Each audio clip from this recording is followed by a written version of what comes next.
So the difference between air superiority and air supremacy is that air superiority just means that you have an advantage over your opponent or adversary in the air, that you can operate more easily, you can inflict damage on them, and it is more difficult for them to do those same type of operation. Air supremacy means that you completely dominate, that you can operate without any opposition, that you can do what you want and not have to worry about being attacked, shot down, or opposed in any way. The U.S. has faced some problems with Iran, not with the types of air defense systems that it spent many airstrikes early in the campaign trying to defeat, but with other air defenses that are sort of harder to find and also very deadly. They can just be sort of stored in very simple places, out of sight from drones or satellites, and just wheeled out and shot. These have caused problems for U.S. air campaigns in the past. In Yemen, for instance, some U.S. F-18s had some close calls with these types of missiles. And right now, the fact that they are sort of dotted around Iran has meant that the U.S. has only achieved what they call local air superiority, which means in some places, some parts of Iran, they can operate that way. Okay, so that sounds like there's a ways to go before we get air supremacy. What do U.S. inventories of missiles and other military equipment look like right now? Well, I mean, those numbers are, of course, highly classified, but we can extrapolate sort of based on what we've seen so far. The U.S. used probably a significant number, hundreds of cruise missiles in the opening days of the campaign, used a significant amount of expensive and hard-to-replace air defense missiles, defending against Iranian ballistic missiles and drone attacks, and those things do put a strain on the stockpile.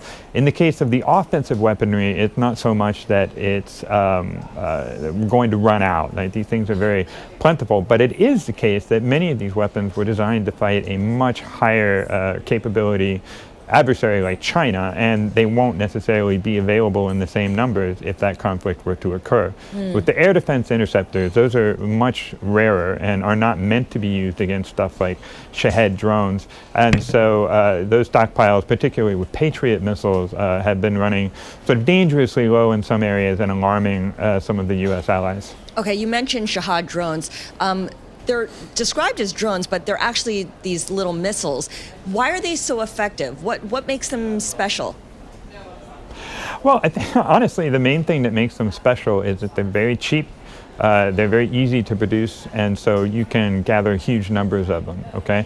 So that does a couple of things. It means that you can have a huge stockpile of weapons to launch at your adversary without much cost to yourself. And it also means that defending against them puts that target on the wrong end of the cost equation. So Iran has been able to sort of drain or deplete U.S. and its Gulf partners' air defenses and the stockpiles of ammunition with things that are very cheap and easy to replace. So it could allow Iran to continue inflicting pain around the region for some time. Yeah, your reporting shows that Shaheds are about $20,000 to $50,000 a piece, and that's what Iran is using, whereas the U.S. is using interceptors. The PAC-3, for instance, costs about $4 million each, just giving you a sense of the imbalance there between how much some of this weaponry costs.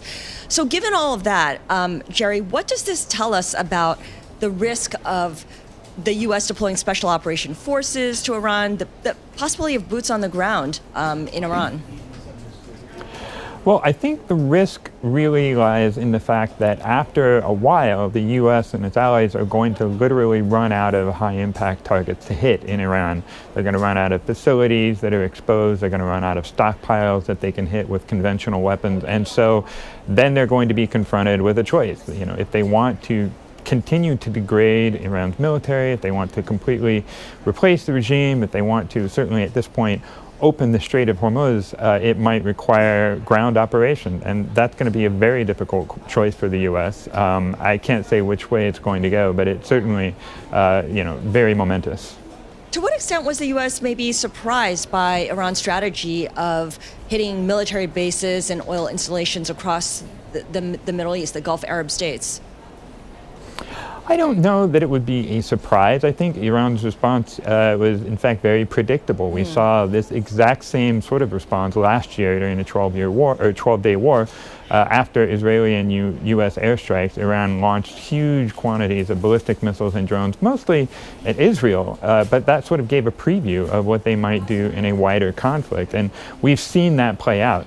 I think that some of these moves certainly were anticipated by the U.S. based on their preparation for this conflict, moving forces out of bases that were within missile range and things like that.